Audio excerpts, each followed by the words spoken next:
This is public news. चिखला येथील घटनेच्या निषेधार्थ आखाडा बाळापूर आणि बोल्डा फाटा येथील बाजारपेठ कडकडीत बंद.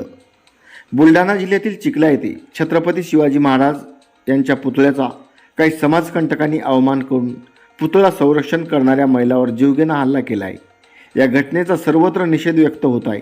या पार्श्वभूमीवर आज दिनांक 23 फेब्रुवारी रोजी कळमनुरी तालुक्यातील आखाडा बाळापूर आणि बोल्डा फाटा या ठिकाणी व्यापाऱ्यांनी आपली दुकाने दिवसभर बंद ठेवून कडकडीत बंद पाळला आहे.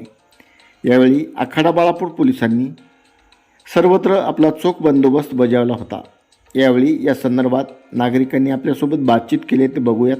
चिखला या गावातील छत्रपती शिवाजी महाराजांची जी विटंबना करण्यात आलेली आहे त्याबद्दल बोल्डा फाटा तालुका कळमनुरी जिल्हा हिंगोली हा कडकडीत बंद करण्यात आलेला आहे.